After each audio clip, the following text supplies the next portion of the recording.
vos livres se passent pendant une période historique, enfin, ont un rapport avec l'histoire. Pourquoi le choix de la commune? Pourquoi le choix de cette période? Précisons que vous avez également tenu un blog sur la commune qui est toujours actif, voilà, sur lequel on peut aller. Pourquoi la commune? Est-ce que le point de départ c'était chercher les traces dans la ville de la commune de Paris? Pourquoi la commune? C'est une question compliquée. Disons, il y a de nombreuses raisons, mais la raison qui m'intéresse le plus, c'est que c'est un moment assez bref et assez unique dans l'histoire, pas seulement de France, où la vie politique est prise en main par des inconnus. C'est pour ça que les gens ne connaissent pas bien la commune de Paris, c'est parce qu'il n'y a pas de grand nom, il n'y a pas de... Il n'y a pas de vedette, il n'y a pas de chef, et donc je trouvais que c'était très intéressant dans le contexte de la vie d'aujourd'hui de parler d'une vie politique qui est menée et qui est assumée par beaucoup d'inconnus. Donc c'est une des raisons, peut-être c'est celle que je vais mettre en avant aujourd'hui. Alors, il faut préciser que ce livre se passe pendant la commune de Paris, mais il se passe aussi au présent, c'est-à-dire que vous avez choisi un narrateur qui est journaliste, qui en effet cherche les traces de la commune dans Paris, et puis qui aussi va faire des recherches à la Bibliothèque nationale, plonge dans les archives, ce que vous avez dû faire également. Mais voilà, il y a cette volonté de raconter aussi au présent, de faire le lien avec aujourd'hui. Bon, le narrateur, il n'est jamais dit ni qu'il est journaliste, ni qu'il est écrivain, ni qu'il est historien, mais bon, il peut être... Je vois que Sophie a choisi journaliste, je la comprends. Mais voilà, donc c'est un narrateur qui a la tête en 1871 et des pieds dans le Paris du XXIe siècle. Donc oui, en effet, il s'intéresse à la commune. Le livre est un roman. C'est un roman historique, mais c'est aussi un roman géographique qui se passe principalement à Paris, car comme vous savez certainement, pendant la commune, Paris était complètement enfermé. Donc même les informations ne sortaient pas. Donc le livre est enfermé dans Paris, à part un chapitre qui se passe à Londres. Si on avait plus le temps, j'expliquerai pourquoi. Oui, c'est un narrateur... Comment j'essaye d'expliquer qu'un roman historique qu'on écrit aujourd'hui, c'est un roman historique qu'on écrit aujourd'hui. C'est pas le même qu'on aurait écrit, par exemple, en 1971, où il y a eu un grand amoncellement de livres qui ont été publiés sur la commune à cause du centenaire.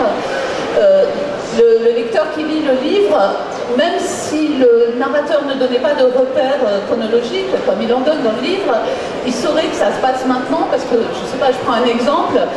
On ne parle pas des femmes aujourd'hui comme on en parlait en 1971. Et dans ce livre, c'est absolument clair qu'il n'est pas parlé des femmes comme on en parlait, enfin j'espère que c'est clair, en 1971. Donc c'est l'histoire, ça s'écrit ici et maintenant, c'est pas quelque chose d'objectif. C'est pour ça qu'il y a un narrateur de maintenant dans le livre. Didier Castillo, dans Vous, Monsieur le Prince, l'histoire s'écrit aussi ici et maintenant, puisque le livre est construit en deux parties. La partie avec cet étudiant qui va monter à Paris pendant les manifestations de 86 et qui va être plus spectateur au fond qu'acteur de ces manifestations. Et puis la deuxième partie du livre se passe aujourd'hui, ce jeune homme a vieilli, et au fond c'est un livre sur la perte des illusions. Oui, c'est vrai que c'est un livre qui circule entre 86 et aujourd'hui, entre ce jeune homme qui s'est senti exister lors de ce mouvement social de 86, il y a eu une prise de conscience politique, une initiation de vie politique, et c'est cet homme qui a vieilli et qui interroge justement la radicalité de sa jeunesse. Et j'aime bien l'idée sur laquelle la vie politique est prise en main par des inconnus. Alors toutes les proportions gardées, mais c'est vrai que quand il y a ces mouvements sociaux comme ça aussi, c'est une autre forme de politique, et elle est prise en main là en 86 par cette jeunesse qui a quelque chose à dire, qui revendique un sens aigu de la justice, quoi, et c'est surtout un mouvement d'émancipation, je pense, aussi. C'est très constructeur dans la vie du jeune homme, quoi, ce mouvement-là. Donc vous, à l'époque, vous aviez à peu près l'âge de cet étudiant. 86, ça a vraiment été pour vous l'accès à la conscience politique? Moi, j'ai été, disons disons que j'ai été plus spectateur qu'acteur. Bien sûr, j'ai participé comme beaucoup d'étudiants à quelques manifestations, mais la jeunesse que j'ai décrit aussi, c'est un peu la problématique de la table ronde, là, à partir de nombreux documents qu'on a pu voir, et surtout la résonance qu'a eu cette mort de Malik Oussekine 30 ans après. Pourquoi aujourd'hui on parle encore de Malik Oussekine? En fait, on ne parle pas de lui, hein. On ne parle jamais de lui, mais on emploie son nom pour évoquer ce qu'on appelle un syndrome, le syndrome Malik Oussekine. C'est-à-dire ce qu'il est, son visage qui disparaît de 30 ans, on ne voit plus trop comment il est, tout ce qui fait l'humanité de ce personnage finalement disparaît au profit de ce qu'on appelle le syndrome Malik Oussekine, c'est-à-dire la peur des autorités qu'un jeune homme meurt lors d'un conflit social. On ne parle pas de la personne, on ne parle pas de sa vie, on ne parle pas de son corps, et vous, au fond, ce que vous faites, c'est que vous lui rendez une vie, vous lui rendez un corps. Oui, j'essaie de trouver mon narrateur qui à un moment a participé à ce mouvement social et qui se dit c'est pas possible, on ne peut pas s'arrêter avec la mort de Malik Oussekine, il faut écrire sur Malik Oussekine. Parce que c'est un jeune homme de 20 ans qui a envie aussi de faire partie de l'histoire, comme ont pu faire partie, ses parents, et cette idée d'entrebâiller une porte de l'histoire, de participer à une mutation de la société également. Oui.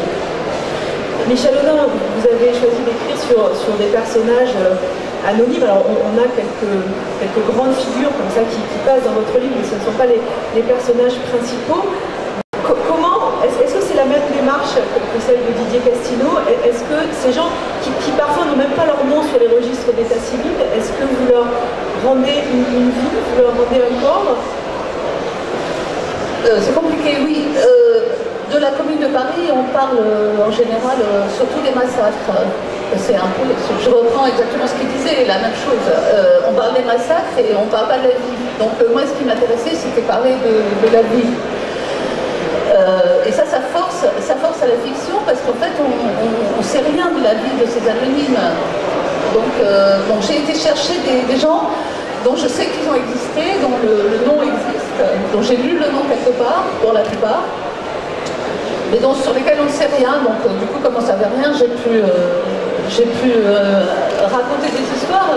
Mais c'est vachement difficile de raconter des histoires de la vie quotidienne de la classe ouvrière parisienne en 1871.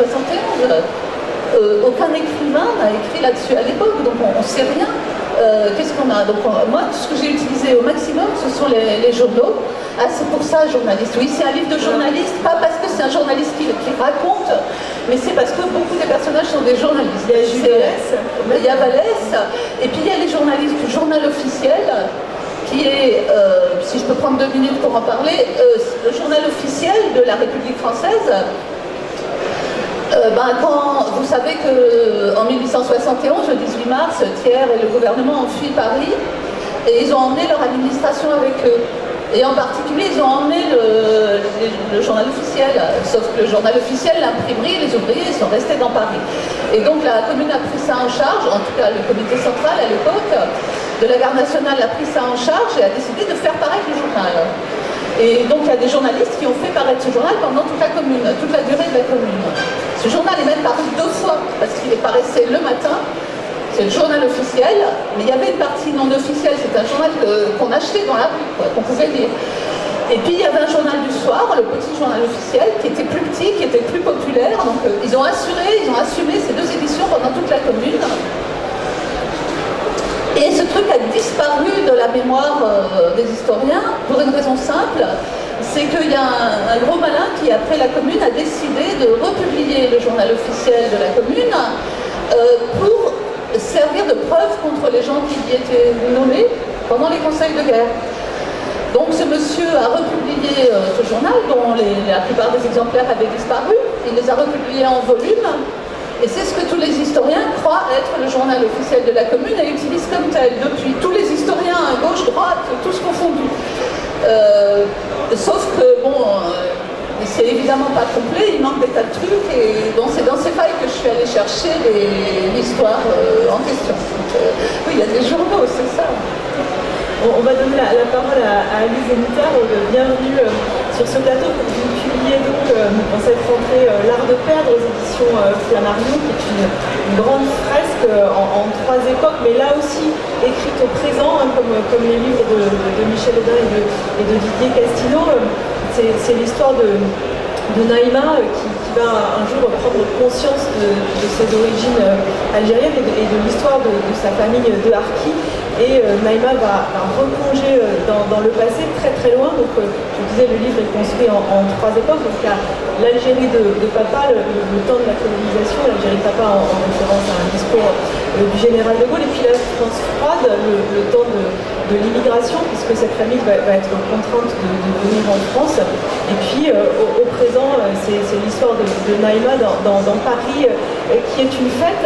Alors cette histoire, je crois, Alice Demeter, c'est un peu la vôtre. Comment avez-vous su que c'était le moment d'écrire ce livre? Je pense que je me suis vraiment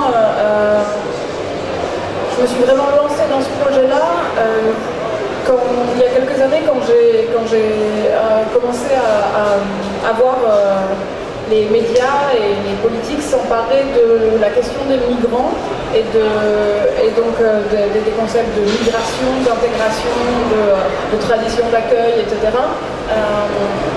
En les dévoyant, enfin selon moi, et en les utilisant comme si ces mots-là pouvaient désigner des choses précises et courtes. Comme si la migration était uniquement une immigration, par exemple, et pas une émigration, comme si on laissait pas un pays et une vie derrière soi quand on partait, comme si l'intégration pouvait être quelque chose quantifié dans le temps, qui, admettons, prendrait 18 mois et qui pourrait être provoqué, dirigé de l'extérieur.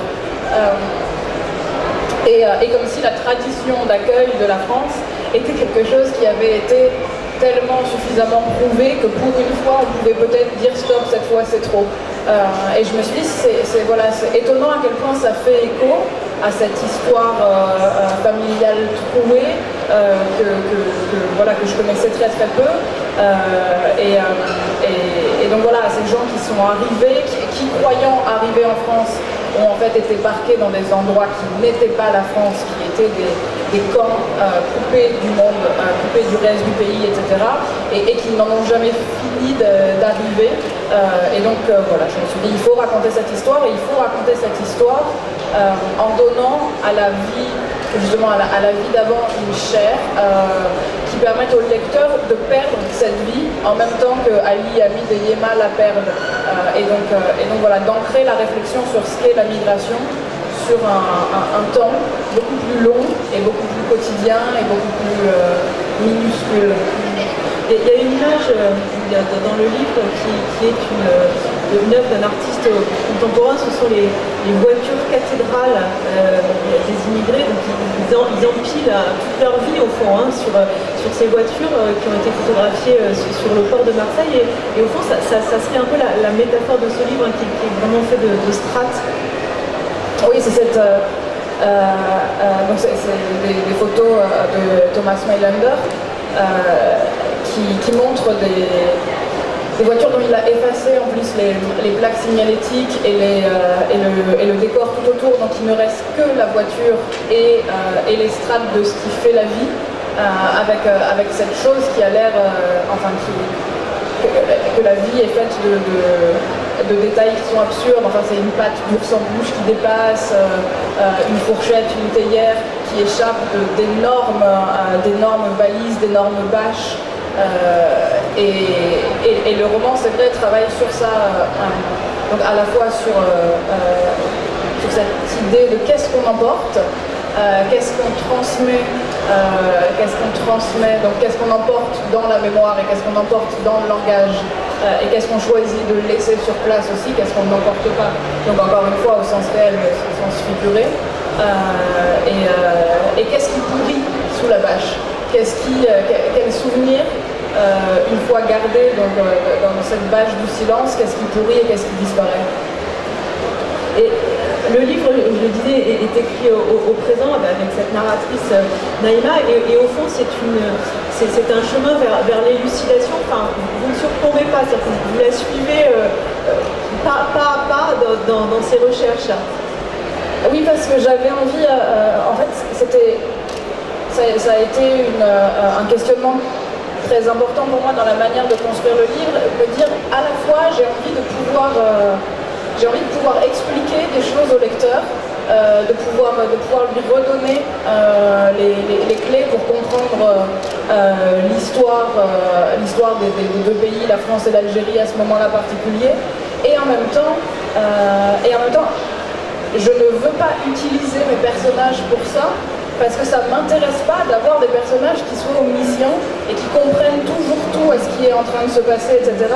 Alors que surtout quand on parle d'une famille de paysans analphabètes, ce serait ridicule de croire que les mecs ont des données des outils géopolitiques pour comprendre ce qui est en train d'arriver à leur pays, qui sont ceux de Naïma, 60 ans plus tard, diplômé d'un master, habitué à la lecture des journaux, etc. Et donc voilà, je voulais que tout le temps le lecteur puisse avoir des informations et en même temps rappeler que les personnages ne les avaient pas. Donc soit parce que leur formation, leur monde ne leur permettait pas de les avoir, soit parce que dans la famille, quelque chose de la transmission s'était cassé et que cette histoire qu'on imaginait que le père ou le grand-père aurait pu raconter ne l'avait pas été. Michel Audin, quand vous écrivez sur ces personnages qui ont fait la commune, c'est un peu la même chose, c'est-à-dire qu'il n'y a pas de position de surplomb, vous êtes vraiment dans la foule, on pourrait dire. Oui, c'était aussi une des raisons d'avoir un narrateur qui est à la fois ici et puis à la fois à l'époque. Ça permet d'avoir un narrateur qui n'est pas omniscient, qui n'est pas au-dessus de ses personnages. C'est pas non plus un narrateur qui est à l'intérieur de ses personnages et puis qui va vous raconter leur vécu comme ça parce qu'il le ressent, il le sait. C'est un narrateur qui est avec tous les sens du mot avec ses personnages. Il est parmi eux et il va au concert avec eux, il se promène dans la rue avec eux et puis il est avec eux parce que évidemment il les soutient. J'ai répondu à la question. Oui. Castillo, est-ce que c'est la même chose pour vous? On a le point de vue du jeune homme en 86, et puis ce jeune homme vieillit, il a 50 ans, fatalement il a 50 ans, et il porte un autre regard avec ses études, avec ses lettres, sur ce mouvement, avec le recul aussi de l'histoire, sur ce mouvement, et il rattache ce mouvement de 86 à d'autres... Il rattache la course de Malik Sekine à d'autres courses de l'histoire et il inscrit dans une spirale tragique. Alors, il faut expliquer que le motif de la course dans votre roman est très important. Oui, c'est-à-dire que le narrateur vit dans une famille où il a un frère qui fait du marathon, qui court, qui est exemplaire, qui a du souffle, qui a tout ce que lui n'a pas. Bon, lui ne supporte pas l'idée de courir. Pour lui, l'idée de courir est rattachée à l'idée de mort, à l'idée de se sauver, de se soustraire à la puissance d'une tierce personne. Et il essaie au fil de l'histoire, il essaie de chercher toutes ces courses de l'histoire toutes ces courses qui ont fait l'histoire. Que ce soit en 42, que ce soit en 61. Et il essaie d'inscrire la course de Malik Sekine dans cette lignée de noms qui sont tombés à cause d'origine par trop coupable aux yeux des autorités. Il y a cette idée-là. Ceux qui courent vont tomber. Il y a cette idée-là. Certains de ceux qui courent tombent plus facilement que d'autres. Il y a cette idée. Le lien entre vos trois livres, c'est vraiment la manière dont vous allez chercher dans cette histoire, dont vous allez fouiller dans les archives.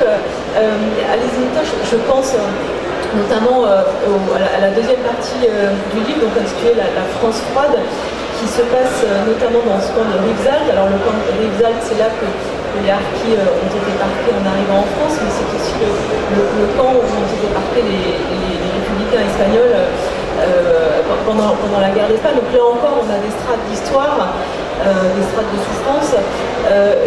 Vous êtes allé chercher dans les archives, vous avez vu notamment des films de télévision, des vidéos, des reportages faits sur un ton extrêmement paternaliste. comment s'est fait ce travail de recherche? Alors c'est vrai que oui, je suis allée chercher donc sur le site de l'INA les vidéos des journaux télévisés. Les journaux télévisés montrant l'arrivée, et quand on dit Harki, je mets des guillemets énormes autour de l'emploi de ce mot, puisque ce que le livre montre, c'est qu'on a appelé Harki des gens que ce terme n'aurait pas dû désigner, que c'est un mot qui a été dévoyé de son sens, et qu'on ne devrait certainement pas appeler Harki des femmes et des enfants, comme si une activité militaire pouvait passer par alliance dans le sang, était contagieuse par l'air, etc., ou la salive. Donc voilà, si on utilise Harki comme raccourci, pour ne pas dire à chaque fois ce qu'on a appelé plus tard les Harki, je veux bien préciser quand même que c'est avec des guillemets.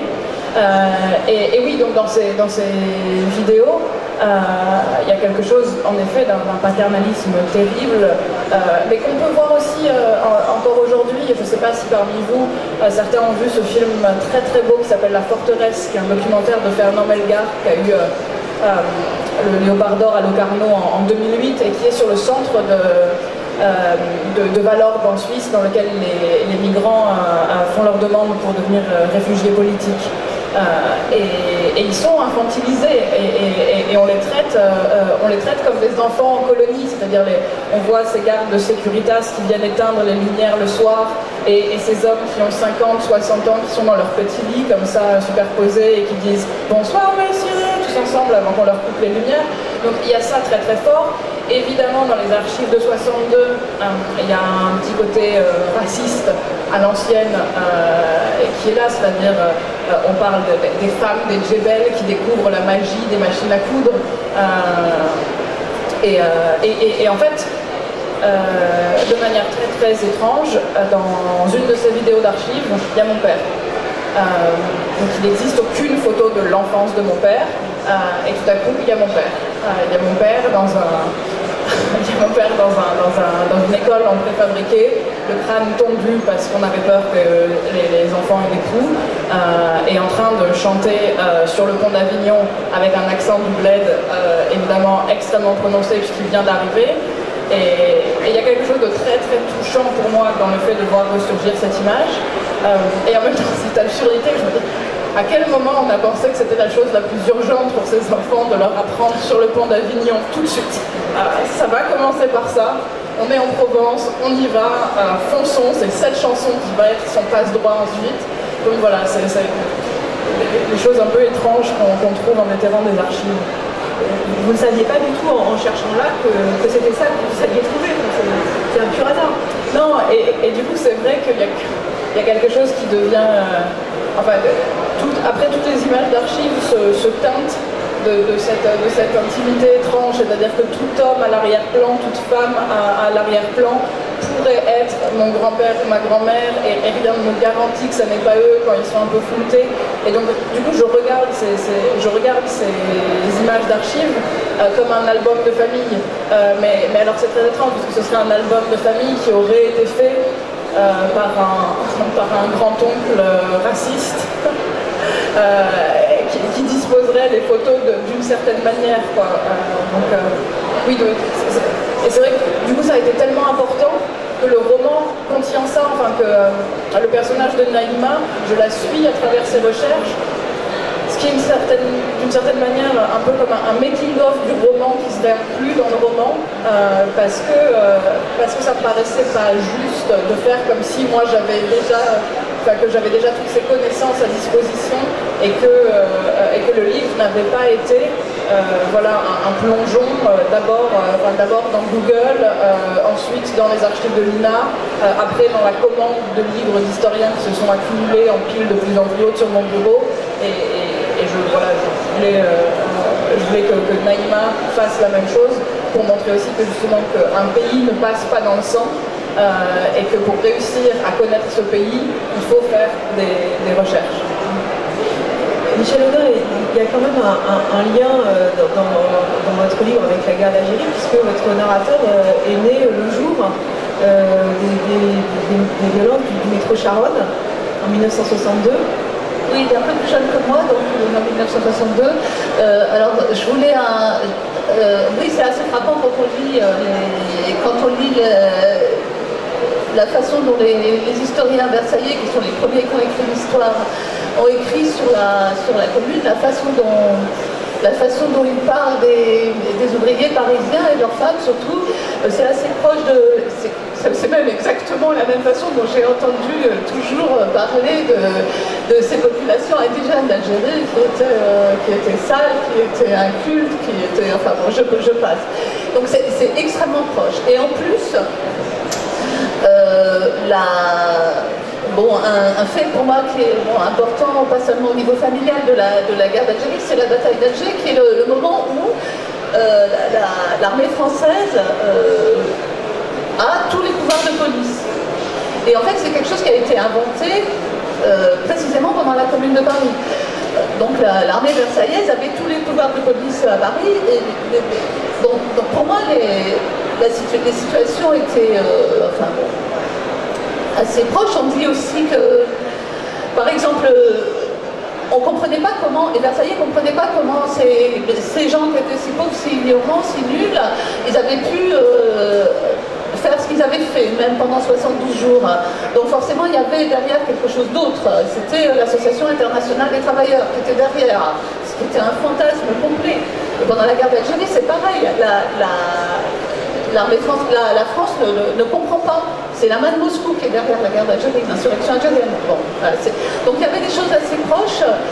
Et je ne voulais pas que le narrateur du livre soit exactement moi, mais en même temps, je voulais qu'il ait vraiment une raison ou une autre, un lien avec la guerre d'Algérie d'une façon ou d'une autre, et un lien avec le 11e arrondissement, parce que c'est là que je voulais que ça se passe. Et donc le métro Charonne me semblait être un endroit parfaitement adapté à cette affaire. Et donc ce narrateur, il est né le 8 février 1962, et c'est pas écrit dans le livre, mais on peut imaginer qu'il est né à la clinique de métallurgiste à côté. En effet, mais oui, il y a un lien avec la guerre d'Algérie. Et il y a un lien avec, si on veut parler des réfugiés, il y a un lien aussi avec les réfugiés, parce que ces gens-là, ils se sont retrouvés, et d'abord ils ont été dans une ville assiégée, je ne fais pas de commentaires contemporains, et puis ils se sont retrouvés après à Londres, pauvres, sales, parlant pas la langue, n'ayant pas de travail, etc. Donc bon, c'était des réfugiés, il n'y avait pas d'autre mot. Voilà. Didier Gastineau, Michel Audin va parler des violences policières, c'est le sujet de votre livre, Heureux Monsieur le Prince, et cette mort de Malik Oussekine, elle résonne vraiment avec toutes les autres victimes de violences policières, parce que vous faites une liste à la fin, et encore une fois, ces hommes, parce que c'est beaucoup des hommes, ont au mieux un prénom, ou au pire on les a complètement oubliés. La liste n'est pas exhaustive, et oui, oui, c'est une liste de personnes, donc, là aussi, que j'ai cherché, que certains noms, je les ai inventés. Ce sont des noms qui se ressemblent. L'idée des violences policières, c'est... Alors, si vous voulez, j'ai l'impression que le nom de Malik Oussekine est le premier que l'on retient. C'est-à-dire que je parle effectivement aussi de 61, où il y a cette grande manifestation des Algériens dans Paris, où certains sont précipités dans la Seine et donc on ne connaît aucun nom, donc on ne retient aucun nom. On sait qu'ils ont été précipités. Qu'est-ce qui fait qu'à un moment en 86, il y a ce nom qui ouvre la porte à plein d'autres noms, on l'appelle par son prénom, dans les autres violences policières, on va se permettre aussi d'appeler les victimes par leur prénom. Qu'est-ce qui fait qu'à un moment en 86, dans ce contexte assez dur sur le plan de la politique intérieure, avec donc ces voltigeurs qui sévissent dans le quartier latin, qu'est-ce qui fait que ce nom de Malik Oussekine va rester? Et donc le narrateur des Rivières se fixe donc à ces images auxquelles il a accès, mais pour lui ces images sont assez lacunaires, décevantes, et il va essayer d'inventer aussi autre chose. Il va essayer de s'approprier un petit peu cette course, cette histoire. Il va essayer aussi de percevoir, d'inventer ce qui est au-delà du possible, quoi, à travers cette violence. Bon voilà, après c'est vrai qu'on circule dans une période, on en vient à notre époque contemporaine, et c'est vrai que le narrateur qui a vieilli a un regard un peu moins révolté, mais beaucoup plus froid, et se dit que finalement, même si ce n'est pas acceptable, ça devient un fait de société. Ce regard discriminant, tout simplement, en n'allant pas par quatre chemins, c'est-à-dire que le nombre de victimes qui touchent ceux qui sont perçus. Alors ça, c'est une terminologie que j'ai vue dans un rapport du défenseur des droits, Jacques Tougon. Il y a une étude qui a été faite sur ceux qui sont perçus, alors c'était vraiment des guillemets, perçus comme noirs ou arabes. Perçus comme noirs ou arabes. Ces jeunes-là sont 3 fois plus insultés lors des interpellations, 3 fois plus violentés et 3 fois plus tutoyés. Bon, et 20 fois plus contrôlés. Donc il y a quand même on passe d'un fait divers à ce qu'on pourrait connaître comme fait de société, quoi, par rapport à cette violence dont sont victimes ces êtres perçus comme noirs ou arabes. On parle de cette histoire qui s'écrit au présent. Votre livre est sorti juste avant l'élection présidentielle, dans un contexte de Front National extrêmement fort. Comment ça résonne avec 1986 et comment c'est intéressant, notamment là encore dans les archives, de voir quel était le discours à l'époque et qu'est-ce qui a basculé à ce moment-là. En 86, 32 députés du Front National entrent au Palais Bourbon pour la première fois. Ça suscite un vent de révolte, d'indignation. Certains élus refusent de débattre avec ces députés. On ne veut pas s'asseoir à côté d'eux. Puis petit à petit, ces élus de la République deviennent fréquentables, leurs paroles est contagieuse de plus en plus. Certains propos qui pouvaient soulever les foudres de l'opinion publique finalement sont tolérés, sont adoptés par d'autres élus politiques. Et c'est vrai que mon narrateur, alors sans être historien, mon narrateur va essayer de dire qu'en 86, en fait, on ouvre un petit peu les portes à ces racines du mal, et on devient beaucoup moins grave avec le verbe, avec la parole qu'on utilise, et donc il fait des raccourcis, puisque dans son esprit, 86, c'est la première fois que mon narrateur est assez primaire, disons, on va dire, pas primaire, mais assez simple, mais c'est la première fois qu'il entend le mot de charter. Il ne savait pas ce que c'était qu'un charter. Et c'est la première fois qu'il entend ce mot, et il trouve que charter, ça ressemble à Karcher phonétiquement. Et forcément, il rapproche des périodes qui ne sont pas du tout les mêmes, mais il trouve que le verbe est le même, que la violence verbale est la même, et raconte vraiment une parole finalement qui devient, décomplexée. On emploie ce mot, une parole décomplexée, une parole libérée, mais oui, c'est ceux qui l'arrêtent, alors qu'il a 50 ans. Alice Zenica, il me semble que l'un des sujets de votre livre, c'est au fond comment on devient libre, comment Naïma, votre narratrice, en retrouvant ses racines, en prenant langue avec l'Algérie, se libère au fond des assignations et devient elle-même. Et en même temps, ce n'est pas un roman initiatique, vous ne clôturez pas ce roman, il n'y a pas des résolutions heureuses à la fin, c'est un roman qui est vraiment en mouvement et on peut imaginer que l'histoire va se poursuivre, c'est important. Oui, c'est vrai que j'avais pas du tout envie de faire, une fausse fin finissante. Tout à coup, elle va faire ce voyage, elle a une épiphanie, elle rentre apaisée et à partir de là, son identité est un bloc de marbre gravé qui ne bougera plus jamais. Enfin, je crois que l'identité, c'est quelque chose de très plastique et c'est quelque chose qui se forme et se déforme et se reforme tous les jours. Et puis, c'est un livre... C'est un livre dans lequel la liberté est une notion très très importante et en même temps c'est un livre qui montre les limites de cette notion. On a tous envie de se penser comme des êtres libres de choix, etc. Finalement, le livre montre aussi qu'il y a le poids de tous les déterminismes sociaux dont on n'a pas toujours conscience. et il y a cette image de nous que les autres se font et qui est aussi une limitation. Et donc en fait la liberté de se choisir, c'est une visée. Enfin, le combat mène à ça, mais ça n'est pas du tout donné. On n'est pas si libre que ça au moment présent, et on doit se battre en permanence et sur tous les fronts pour pouvoir l'être. Ce titre, L'art de perdre, il vient d'un poème d'Elisabeth Bishop. Alors, il a plusieurs sens. L'art de perdre, c'est la perte au sens où on est vaincu, mais perdre, ça peut être aussi peut-être s'alléger, enfin, au sens de perdre du poids. Oui, ça rejoint cette poids symbolique.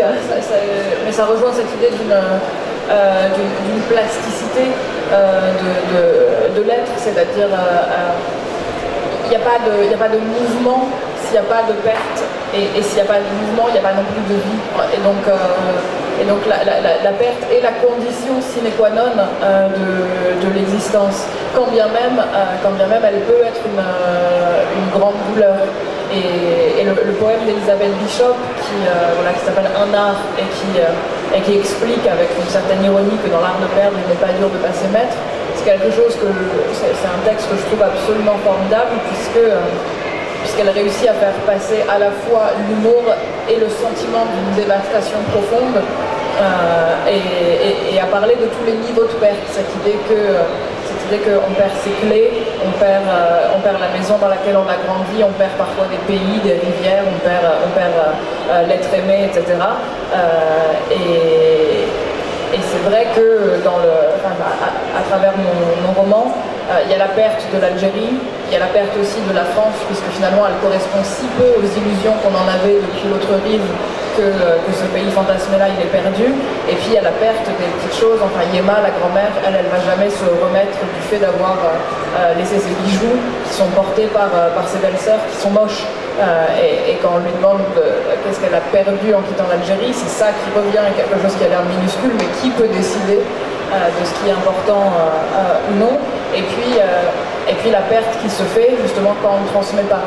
La perte d'une langue que l'on cache parce qu'en fait on en a honte, parce qu'il y avait un stigmate social, la perte d'une histoire, des pertes qui sont immatérielles, mais qui pour être immatérielles n'en sont pas moins réelles.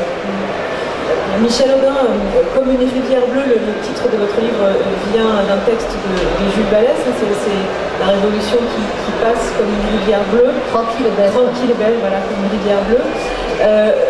Vous dédiez ce livre aux vaincus, non pas parce qu'ils sont des vaincus, mais parce qu'ils se sont battus.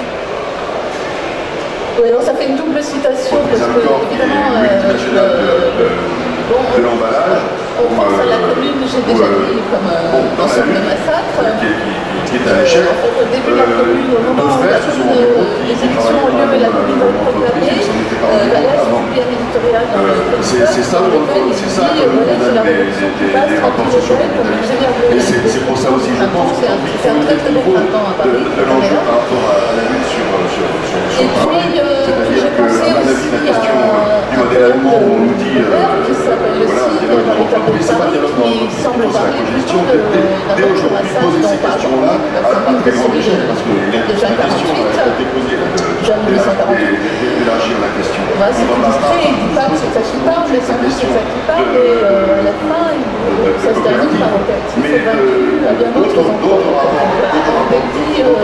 On dédie le livre vaincu et dit c'est pas parce qu'ils sont... Ce que dit monsieur, ça résonne avec votre expérience à vous. C'est que peut-être que les salariés n'avaient pas forcément conscience de participer au même collectif de travail et qu'au final, vous l'avez payé sur la fin. Didier Castillo, puisqu'on en est aux hommages et aux citations, on peut peut-être parler d'un livre de Charlotte Delvaux qui a été très important pour vous. C'est un convoi le 24 janvier parce que j'écrivais le Monsieur le Prince et quand j'ai lu ce livre, quand j'ai relu ce livre, et le livre est particulier, il raconte donc ce convoi qui partait de Chantilly jusqu'à Auschwitz, dans lequel se trouvait Charlotte Delvaux, et elle restitue, à après avoir consulté beaucoup d'archives, le parcours de ces femmes, donc avant, ce qu'elles étaient avant. Donc pour chaque femme, il y a comme une notice, ce qu'elles ont été avant, ce qu'elles ont été à Auschwitz, ce qu'elles sont devenues. Donc il y a pour chaque femme à peu près 2 pages maximum, et il y a une tension dans l'écriture. On sait qu'il y en a 45 qui vont être sauvées. On attend de savoir à chaque notice laquelle d'entre elles sera sauvée. Et donc il y a cette liste un petit peu, il n'y a rien, il n'y a pas de commentaires. Et c'est ce qui m'a donné l'idée de la liste à la fin. Parce qu'il y a des noms comme ça, je pense aussi au mémorial de la Shoah. On passe devant des noms comme ça. Et parfois on s'arrête sur un nom qui nous appelle. Et c'est un peu ça, c'est-à-dire qu'on a des vies à reconstruire à travers des noms simplement qui nous sont donnés sans aucun commentaire. Et il y a ce point commun, quoi. Ce point commun que ces noms renvoient à des êtres qui ont été sacrifiés ou victimes de toutes sortes de violences. Michel Audin, votre roman se termine, alors c'est pas vraiment une liste, mais c'est un personne ne se souvient, qui est infini au fond. C'est exactement la suite de ce que je viens de dire. Il faut écrire les noms. Écrire les noms, c'est bien. Il y a eu peut-être 30 000 disparus, 30 000 morts. Ça va être compliqué de répondre à cette question. De Paris, donc on ne peut même pas écrire les noms. Et puis écrire les noms, c'est bien, mais aussi il faut se souvenir de ce que ces gens ont fait. Et donc oui, j'ai essayé de terminer le livre avec une liste qui s'intitule Personne ne se souvient, donc on ne se souvient pas de leur nom. Mais j'essaie de me rappeler évidemment c'est une création, et j'essaie d'imaginer pour chaque des personnages avec une profession, de travail, et puis un petit truc qu'ils aimaient bien, manger des pommes en marchant dans la rue, ou boire du café, ou prendre des notes dans un carnet, des choses comme ça, juste des petites choses comme ça. Le livre se termine comme ça. Le film est très intéressant parce qu'il montre sur un temps d'une année l'évolution et la participation des salariés de l'entreprise qui va mal vers la reprise au scope. Et au début, les salariés sont déconsolés, voient la scope comme une solution comme les autres, et au fur et à mesure, sont vraiment partie prenante, y compris en termes de business, projet, et du coup, il y en a de plus en plus. Donc, ça s'appelle Antoine Romain, ces personnages de la seule narration qu'on leur donne. Vous l'avez dit plusieurs fois, la commune, quand il a commis son pense au massacre, il y a eu aussi de la création de joie, de projets utopiques, et ça métallurgie de la région de Pau, suspendu pendant quelques temps comme ça, qui était menacée de fermeture. Et ça, c'est toujours proposition de rachat par un fonds de pension américain. Il y a eu, alors là, c'est pas 30%, 40%, c'est d'un côté les ouvriers ont refusé ce rachat, les cadres sont partis avec le fonds de pension, avec la partie la plus technologique, et les salariés sont partis de leur côté en SCOP. 15 ans après, qu'est-ce qui reste? Et ben, il reste la SCOP qui s'est modernisée, qui fonctionne très très bien aujourd'hui, alors que la partie fonds de pension américain a été vendue, etc. et a fini par disparaître. Alors c'est une jolie conclusion.